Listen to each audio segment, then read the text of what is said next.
జనసేనకి సంబంధించినటువంటి ఒక పవన్ కళ్యాణ్ గారి వీరాభిమాని తన ఫోటోతో సహా ఒక పెద్ద మ్యాటర్‌ని ఫోకస్ చేసుకొచ్చారు. పవన్ కళ్యాణ్ గారు ఎవరిని నమ్ముతున్నారో వాళ్ళే మోసం చేస్తున్నారంట. పవన్ అన్నయ్య నేను గుర్తున్నానా 2019 ఎన్నికలకు ముందే నేను మీ మెగా బ్రదర్స్ కోసం, మీ అన్నగారు పెట్టిన ప్రజారాజ్యం కోసం, అలాగే మీరు పెట్టిన జనసేన కోసం నా శక్తి కొలది ఆర్థికంగా చేసిన సేవా కార్యక్రమాల వివరాలు చూసి మీరే మహేందర్ రెడ్డి గారికి నా ఫోన్ నెంబర్ ఇచ్చి నన్ను మీ పార్టీ ఆఫీస్‌కి పిలిపించుకొని నాతో 45 నిమిషాలు మాట్లాడారు గుర్తుందా అన్నయ్య 2019 ఓడిపోయిన తర్వాత. ఈ ఆకుల నరసయ్య అనేటటువంటి అతని స్టేట్మెంట్ అనమాట ఇది. జనసేన పార్టీ నీలాంటి వ్యక్తుల కోసం చూస్తోందని చేతిలో చెయ్యేసి చెప్పారు గుర్తుందా అన్నయ్య.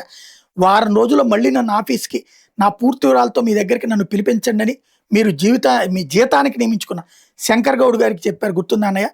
నన్ను నా ఫైల్‌ని మీ దరికి రాకుండా మహేందర్ రెడ్డి, శంకర్ గౌడ్ ఏం చేశారో పూర్తి వివరాలతో మీ చేతిలోనే 2 సార్లు లెటర్‌ని పెట్టాను గుర్తుందా అన్నయ్య అన్నటువంటి పాయింట్ చెప్తూ ఈ ఫోటో కూడా అందుకే పెడుతున్నాను అన్నటువంటి పాయింట్ తను చెప్పుకుంటూ వచ్చాడు. అందులో మరొక కీలకమైనటువంటిది, ఇప్పుడు మీతో దిగిన ఫోటో ఎందుకు పెట్టానంటే మొన్న ఓ మాట చెప్పారు కదా, మోడీ గారిని తిట్టారని ఆయన బాధపడుతూ పెట్టిన వీడియో చూసి నా గుండె విలవిల్లాడిపోయిందని, మీ కంట్లో కన్నీరు వరదలా పారిందని, చాలా ఆవేదన చెందుతూ బాధపడిపోయారు కదా, అందుకే మాట అడుగుదామని మీతో ఉన్న ఫోటో పెట్టి అడుగుతున్నా.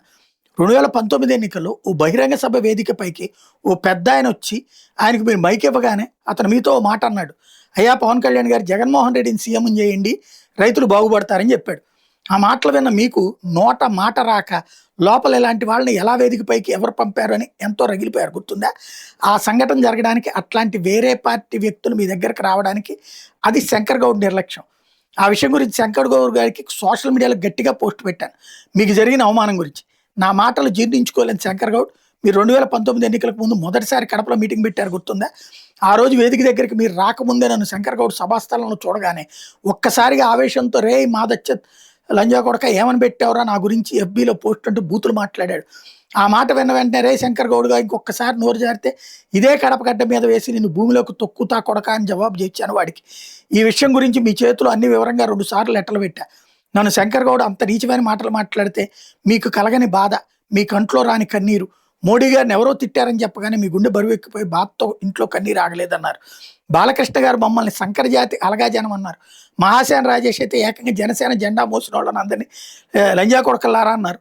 మరి ఆనాటి శంకర్ గౌడ్ నన్ను అవమానిస్తూ మాట్లాడిన మాటలకు మీరు ఎందుకు స్పందించలేదు, అతని మీద ఎటువంటి చర్యలు తీసుకోలేదో సమాధానం చెప్పండి.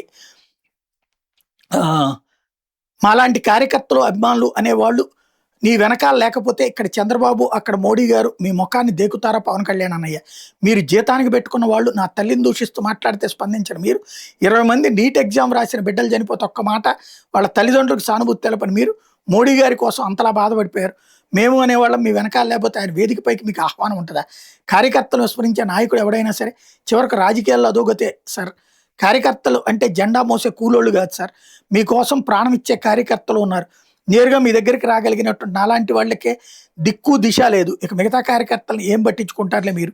చివరిగా ఒక్క మాట, మీరు అందరి నాయకుల్లా కాదు, మీరు ప్రత్యేకంగా అనుకుని మీ జెండా మోసా, కానీ నేటి రాజకీయాల్లో అందరితో పాటు మీరు అందరి నాయకుల్లాగానే మాట మార్చే నాయకుల్లాగా తయారయ్యారు మీరు.